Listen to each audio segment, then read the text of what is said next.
근데 이 무텐다드의 지난 몇 년을 돌아보면요, 굉장한 고속 성장을 했어요. 2023년도 매출 성장률이 25%, 2022년도 매출 성장률이 206%. 작년에 무텐다드 매출액만 2천억 원을 넘겼거든요. 그리고 이 엄청난 성장세의 끝에는 이 목표가 딱 기다리고 있는 겁니다. 한국의 유니클로. 월간 활성 이용자 수가 450만 명, 2023년 매출액이 9천억 원을 찍으면서 온라인 패션 플랫폼의 명실상부 1위를 달성한 기업이 있습니다. 바로 무신사입니다. 아, 무신사 저도 진짜 도움 많이 받거든요. 사실 이 옷도 무신사 아, 그러세요? 네. 아유, 노리고 오셨네. 아, 오늘 무신사 편 한다길래 이제 불이 나게 입고 왔는데 이거 내 돈 내산입니다. 잘 어울리십니다. 아, 감사합니다. 근데 이게 무신사가 남성복은 확실히 압도적이라고 생각이 드는데 여성복도 좀 많이 팔리나요? 일단 남성복 시장은 말씀하신 게 맞아요. 그냥 접수했다고 보시면 되고요. 네. 여성복도 사실 이제 점차 점유율을 늘려가는 추세입니다. 그 올해 4월 기준으로 2030 여성 구매 고객 수가 이제 전년 대비로 하면 30% 정도가 증가했다고 해요. 여성 같은 경우는 좀 플랫폼이 훨씬 많은 편인데도 무신사가 이런 성장세를 지속할 수 있다는 거는 정말 대단한 거죠. 그래서 오늘은 온라인 패션 플랫폼 1위인 무신사를 좀 살펴볼까 하는데요. 저희가 원래는 사실 이제 항상 복수의 회사를 좀 비교를 했었잖아요. 그렇죠. 근데 오늘은 그 무신사랑 구조적인 측면에서 이렇게 딱 1대1로 매칭되는 회사가 사실 없었어요. 그래서 오늘은 특별히 그냥 무신사 그리고 무신사 스탠다드를 메인으로 두고 여러 브랜드들을 좀 비교해 볼까 합니다. 근데 이제 무신사는 사실 플랫폼으로 알려져 있잖아요. 근데 어떻게 이렇게 9천억 원씩이나 버는 걸까요? 그 돈을 그대로 버는 건 당연히 아니고요. 매출이 그렇다는 겁니다. 뜯어보면 무신사도 좀 아픈 손가락들이 있어요. 뭐 예를 들어서 솔드아웃 같은 경우는 이제 3년간 영업 적자가 거의 한 900억 정도였다고 해요. 이게 아픈 손가락은 어디에나 있군요, 이게. 맞습니다. 그러면 이제 무신사 수익 구조는 어떻게 되나요? 무신사의 매출은 크게 이제 세 개로 보셔야 되는데요. 일단 우리가 제일 잘 아는 플랫폼 수수료 매출, 그리고 상품 매출, 그리고 제품 매출, 이렇게 세 가지로 볼 수가 있습니다. 상품 매출은 무신사가 이제 브랜드로부터 상품 사가지고 판매하는, 사입해서 파는 매출이고요. 수수료는 말 그대로 입점 브랜드가 이제 판매할 때마다 플랫폼 수수료 줄 거잖아요. 그 수수료 매출입니다. 그리고 제품 매출, 이게 좀 특이한 건데 무신사가 자체 제작한 이제 무신사 스탠다드, 이걸 판매하면서 얻는 매출입니다. 무텐다드. 이겁니다, 이거. 이게 제품 매출입니다. 아, 무텐다드 제품 매출이 근데 좀 높은가 보네요. 무시 못하죠. 좀 플랫폼 치고 특이한 점인데요. 대부분 플랫폼이랑 다르게 무신사는 이제 제품 매출을 엄청나게 밀고 있어요. 그 작년 매출의 20% 이상이 이제 이 제품 매출, 무텐다드에서 나온 거거든요. 제가 아까 아픈 손가락 말씀드렸잖아요. 그쵸. 무텐다드는 되게 예쁜 손가락, 안 아픈 손가락. 든든하게 이 매출을 좀 받쳐주고 있었네요, 무텐다드가. 근데 이 무텐다드의 지난 몇 년을 돌아보면요, 굉장한 고속 성장을 했어요. 2023년도 매출 성장률이 25%, 2022년도 매출 성장률이 206%. 작년에 무텐다드 매출액만 2천억 원을 넘겼거든요. 그리고 이 엄청난 성장세의 끝에는 이 목표가 딱 기다리고 있는 겁니다. 한국의 유니클로.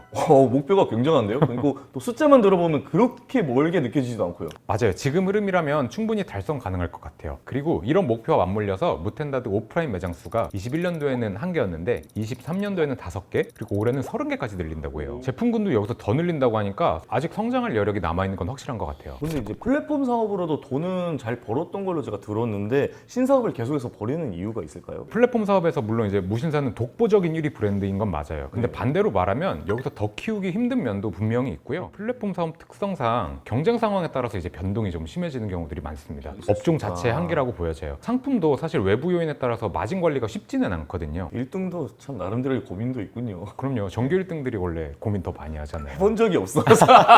근데 누구나 당연히 그렇게 고민을 할 거고, 무신사는 그 답을 무텐다드에서 찾은 겁니다. 제조 기반 매출은 원가를 통제하면서 수익 증대를 꾀할 수도 있고요. 아니면 품질 향상을 통해서 우위를 점할 수도 있어요. 특히 이제 무신사는 그냥 제조사가 아니잖아요. 국내 플랫폼 업체 1위. 그러니까 판로가 굉장히 탄탄한 단계에서 앞단에 있는 제조 매출까지 가져가는 거니까 사실 무신사한테는 이 시너지를 보면은 뭐 이것보다 좋은 사업이 없을 겁니다. 야구로 치면은 돌직구 잘 던지는 투수인데 변화구까지 이제 막 갖추기 시작을 하는 거예요. 그러니까 사기인데? 사기죠. 밸류 체인의 모든 과정에서 다양한 전략적 선택을 할 수 있게 되는 겁니다. 그래서 오늘은 무신사 그리고 무텐다드의 재무제표를 좀 보면서요, 과연 한국의 유니클로가 될 수 있는지 한번 살펴보도록 하겠습니다.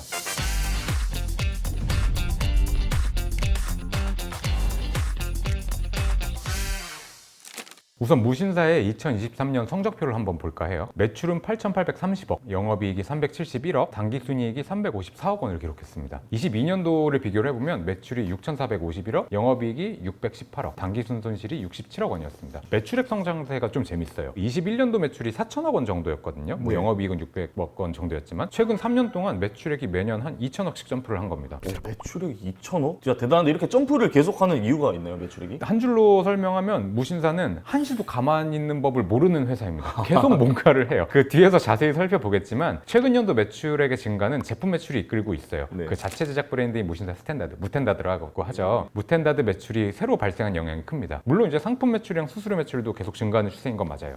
근데 그렇게 매출이 증가하면서 여기 2022년도에 단기순 손실이 발생한 이유는 뭘까요? 근데 이것도 한시도 가만히 있지를 않는 회사라는 측면에서 좀 바라봐야 될 것 같은데 그 찾아보니까 무신사가 이제 인수 합병 같은 걸로 이제 보유하고 있는 플랫폼들이 굉장히 많더라고요. 타일쉐어도 있었고 네. 29cm, 네. 뭐 솔드아웃 등등 되게 많은 플랫폼들을 가지고 있는데 무신사라는 브랜드로만 먹고 살 생각을 하는 회사는 아닌 게 분명해요. 그 인수, 합병, 뭐 매각 같은 걸 통해서 항상 넥스트 스텝으로 나아가려는 노력이 엿보이는데 그 22년도 단기순 손실은 인수했던 사업부 중에서 예상만큼 성과가 나오지 않았던 사업부, 그래서 뭐 매각 또는 뭐 서비스 종료를 결정한 사업부에서 이제 발생한 영업 손실이라고 봐야 돼요. 그러니까 네. 뭐 전략적으로 선택을 한다고 다 잘 될 수는 없는 거잖아요. 뭐 무조건 잘 될 수는 우리 없는 신이 거죠. 아니니까. 네. 아무튼 22년도 손익개선서를 보시면 계속 영업이익까지는 이제 이익 보면서 잘 내려오다가 중단 영업 손실을 하면서 큰 손실이 발생하면서 단기 순이익이 이제 마이너스로 전환이 되거든요. 근데 이게 말씀하신 중단 영업 손실을 좀 더 자세하게 좀 설명을 해요. 회사가 이거 나 별론 것 같아, 나 이 사업부 정리할래 라고 하면서 이제 중단하는 사업부에서 나오는 영업 손익이라고 보시면 됩니다. 계속 영업이익은 그 외에 계속 끌고 나갈 사업에서 발생하는 손익인 거고요. 말 그대로 중단하는 사업부에서 발생하는 거고, 그게 좀 더 정보 이용자 측면에서 좋잖아요. 네. 계속성 있는 건 이렇게 나왔고 중단하는 건 이렇게 나왔구나. 22년도 중단 영업 손실을 보면은 이건 스타일쉐어 플랫폼 서비스를 종료를 했다고 해요. 종료를 결정하면서 이제 나타난 손실이고요. 그래서 손익개선서를 보시면 계속 사업에서는 항상 이익이 나오고 있는 걸로 확인이 되잖아요. 나이브하게 보면 무신사가 계속 끌고 가는 사업들은 뭐 나름 탄탄하다고 보여지는 겁니다. 우리 앞서 잠시 짚고 넘어갔던 부분인데요. 상품 매출이랑 수수료 매출도 이제 계속 지속 성장을 했다고 말씀을 드렸잖아요. 네. 저는 당연히 이제 수수료율을 좀 늘려서 그렇겠거니라고 생각을 했어요. 이게 1등 업체니까 이제 여기로 사람들이 들어오면 좀 이제 늘려서 수익을 보려고 하지 않았을까? 그렇죠. 예, 뭐 당연히 그런 수순일 수 라고 있는데. 생각을 했는데 그렇지 않더라고요.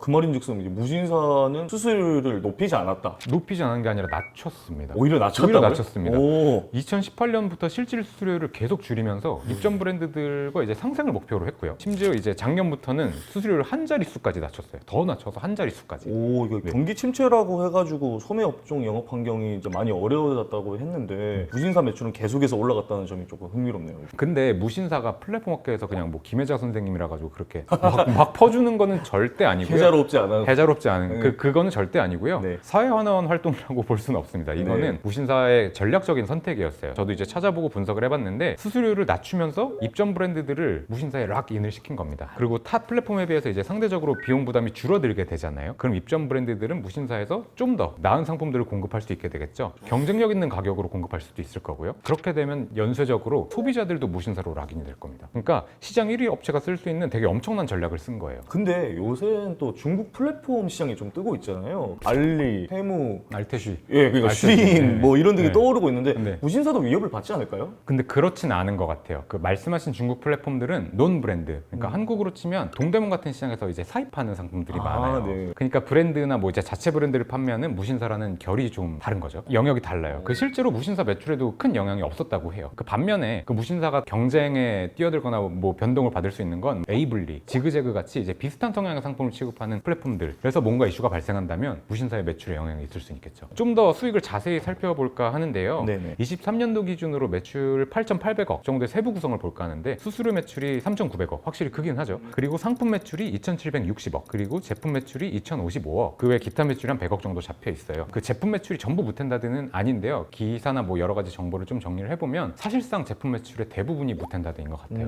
그래서 오늘은 분석의 편의상 제품 매출은 무텐다드의 매출이라고 놓고 분석을 하겠습니다. 그러면 이제 제품 매출이 2,055억 원이면 엄청나죠. 3만 원짜리 티셔츠 한 700만 장 팔았다는 얘기인가요? 그렇죠. 근데 실제로도 데이터를 조사해 보니까 23년 말까지 슬랙스가 500만 장, 누적 판매가 500만 장.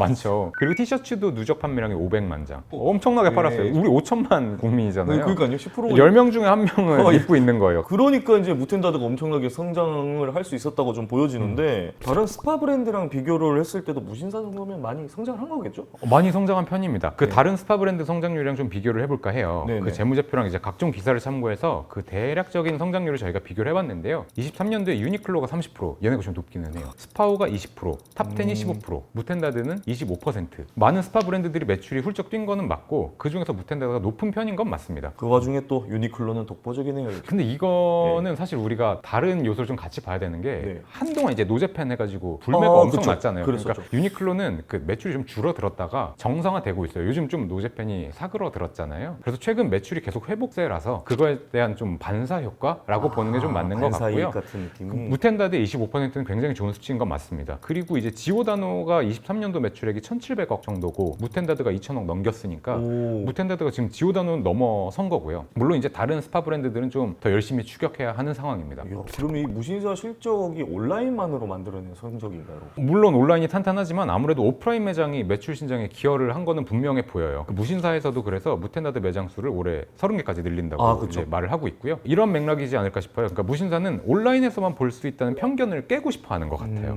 이제는 그래서 쇼핑몰이나 백화점 같이 이제 유통사에 직접 매장을 내고 있고 이제 기존의 스파 브랜드 뭐 유니클로, 자라, 탑10, H&M 등등 본격적인 경쟁 구도를 벌일 걸로 보여져요. 이제 무신사는 온라인이다. 뭐 이런 이미지가 뇌리에 박혀 있어서 그런지 백화점에서 무텐다드 본다고 하니까 좀 신기하게 느껴지는데요. 그 신기할 것 같기는 네. 해요. 그래도 아직 다른 스파 브랜드 매장 수를 따라가려면 좀 멀었어요. 그 30개까지 성장한 것도 되게 빠른 추세로 성장한 건 맞는데요. 국내 최대 매장 수 갖고 있는 게 탑10인데 몇 개인지 아시나요? 글쎄요. 680개가 넘는다고. 600개. 차이 많이 나네요. 어마어마하죠. 네. 그래서 아직은 물론 잘 성장해 왔지만 무텐다드의 매장 수가 앞으로 몇 개까지 더 늘어날지 좀 지켜봐야 되는 상황입니다. 무텐다드 월 평균 방문객이 최근 몇 년간 급격하게 늘어났다고 해요. 특히 21년도에는 7만 명 정도의 이제 월 평균 방문객 수였는데 24년도에는 53만 명. 그러니까 거의 한 7배, 8배가 늘어났어요. 많이 늘었네. 예. 많이 늘어났죠. 한국에서 나름 입지를 잘 잡아가는 것도 있는데요. 요게 재밌더라고요. 외국인들한테 필수 관광 코스? 오. 한국 쇼핑의 성지? 그런 걸로 이제 주목을 받고 있다 그래요. 두유노 무텐다드? 뭐 어디는 이런 거. 못했는데 관광 필수 코스로 자리매김하면서 네. 이제 월 평균 방문객 증가가 탄력을 받고 있다고 합니다. 그래도 이제 아까 보여주신 스파 브랜드들 펴보니까 쟁쟁한 기업들이 이렇게 딱 버티고 있는데 무텐다드가 치고 올라올 수 있었던 비결이라고 이게 있을까요? 소비자가 원하는 제품을 잘 내놓고 있기 때문이라고 봐야 될 것 같아요. 그 무텐다드는 기존의 정형화된 브랜드들에 비해서는 더 다양한 제품군을 출시하고 있거든요. 우선 다양한 체형과 핏을 고려한다고 해요. 이 젊은 친구들은 잘 모르겠지만 우리 같은 아저씨들은 네. 배도 나오고 몸매가 이상해지거든요. 고정을 옷으로 해야죠. 옷들이 알아서 좀 깔끔하고 딱 떨어지게 맞춰줘야 되는데 네. 무텐다드가 딱 그래요. 무신사 옷들이 입기도 편하고 예쁘기도 하고 젊음을 되찾아주는 고마운 옷입니다. 결론적으로 고객의 니즈, 고객의 피드백을 실제 제품에 굉장히 잘 반영한다는 평가가 많아요. 생각해보니 그런 것 같기도 해요. 이게 이것 좀 괜찮다 싶은 반응이면 다음에 바로 그 상품으로 반영이 되는 것 같기도 하고 고객 상품 리뷰가 좀 잘 되어 있는 것 같은 느낌이 많이 들거든요. 맞습니다. 그 무텐다드는 제품 구매 데이터랑 고객 리뷰 데이터를 반영을 계속한다고 해요. 소비자의 선호를 확인하고 요거를 신상품 개발 기획에 계속 반영을 하는 거죠. 그 대표적인 사례가 슬랙스인데요. 슬랙스가 원래 종류가 2개였대요. 원래 출시할 때 2개였는데 리뷰 같은 걸 계속 반영을 해서 이제 43종까지 늘어났다고 합니다. 그러니까 리뷰 반영하고 리뉴얼을 계속하는 회사인 겁니다. 그러니까 제 주변 남성분들도 뭐 색깔별로 한 5개씩 사는 사람들도 있더라고요. 진짜 그렇더라고요. 네. 옛날에는 가성비템 약간 그런 느낌이었는데 이제는 진짜 스파 브랜드로서의 이제 경쟁력을 갖춰가는 느낌입니다. 게다가 최근에 뉴스를 보니까요. 파리올림픽 단복까지 만든다고 해요. 그 아시안 게임이나 뭐 올림픽 같은 대표팀 선수 단복은 대부분 해당 나라를 대표하는 패션 브랜드가 도맡아왔거든요. 무텐다드가 그렇게까지 컸어요? 그 예를 들어서 올림픽에 참가하는 미국 선수 단복 같은 경우는 어디서 만들까요? 미국 너무 많아가지고 랄프 로렌에서 만들어요. 랄프 로렌 무려. 그럴싸하죠. 네. 이탈리아 같은 경우는 알마니에서 만들고요. 프랑스는 라코스테나 르코크, 그리고 일본은 아식스가 만듭니다. 다 대단한데. 다 대단한 기업이잖아요. 한국에서도 원래 이제 삼성물산, 뭐 코롱 FNC, LF 등등 뭐 대기업 계열에서 되게 많이 만들어 왔는데 네. 이번 선수단복은 이제 무신사, 무텐다드가 만들게 된 겁니다. 그 대단하네. 무신사 입장에서는 굉장한 빅 이벤트죠. 나라를 대표하는 거니까요. 아무튼 향후 몇 년 동안은 무신사랑 무텐다드가 성장할 수 있는 최적의 골든타임을 준 게 아닐까 싶습니다. 오늘은 이제 무신사에 대해 다루고 있는데요. 무신사 향후 행보는 좀 어떨까요? 무신사는 사실 다른 패션 플랫폼과의 전쟁은 끝난 걸로 보여져요. 이미. 우리 얼마 전에 라면 편 했잖아요. 네. 이쪽에서는 그냥 신라면인 겁니다. 그냥 신라면급이구나. 그냥 독보적인 친구예요. 근데 더 무서운 건 다음으로 나아가야 할 단계가 어디인지 경영진이 굉장히 잘 판단하고 있다는 거예요. 팔로를 장악하고 있는 플랫폼 1위 업체였잖아요. 네. 근데 여기에다가 제품 제작, 제품 기획의 영역까지 진출시킨 거고 기존의 이제 사업과 시너지를 내면서 훌륭한 성과를 보여주고 있거든요. 그러면 이게 무신사 무신사가 아까 얘기했던 한국의 유니클로 가능할까요? 이게? 충분히 가능하죠. 그 무텐다드는 지금까지 무신사에 쌓여온 데이터를 현실 세계로 끌고 온 거거든요. 특히 저처럼 이제 쇼핑을 좀 두려워하는 남자분들 같은 경우는 그냥 알아서 깔끔하게 옷들이 나왔으면 좋겠는데 그쵸. 그런 내 마음을 잘 알아서 나타내주는 옷을 무텐다드가 딱 만들어주거든요. 근데 또 저희 같은 사람들이 충성도 높으니까 개인적으로 저는 의리가 있죠. 계속 이용하게 될 것 같습니다. 물론 플랫폼 업계에서는 독보적 1위인 건 맞는데요. 그 제품 매출만 놓고 봤을 때는 이제 막 발을 담근 회사라고 봐야 되거든요. 그래서 패션 업계 1위인 FNF랑 비교를 하면 영업이익률이 아직은 좀 아쉽기는 해요. 아직은 더욱 발전해야 될 회사인 건 맞습니다. 그리고 또 무텐다드 외에 실패한 신사업 분야들이 있는 것도 좀 아쉽기는 해요. 근데 이건 앞에서도 우리가 말한 것처럼 이건 한시도 가만히 있지 않는 무신사의 노력이라고 봐야 될 것 무신사 같습니다. ENFP설. 그럼 사실 뭐 모든 전략을 다 맞추면 신이죠, 그거는. 네. 그 도태되지 않고 계속 새로운 무언가를 작당 모의해 나가는 회사, 그 매력적인 회사로서 무신사의 앞으로의 행보가 궁금해질 것 같습니다. 아, 이거 계속 얘기 들었다 보니까 오늘 퇴근할 때 저기 명동점에 한 번 더 들르고 싶다는 이 앞에 생각이 들르시게요? 나요. 예. 오늘의 제보자는 이제 여기서 마치도록 하겠고요. 다음에도 저희는 더 재미난 주제를 가지고 다시 인사드리도록 하겠습니다. 감사합니다.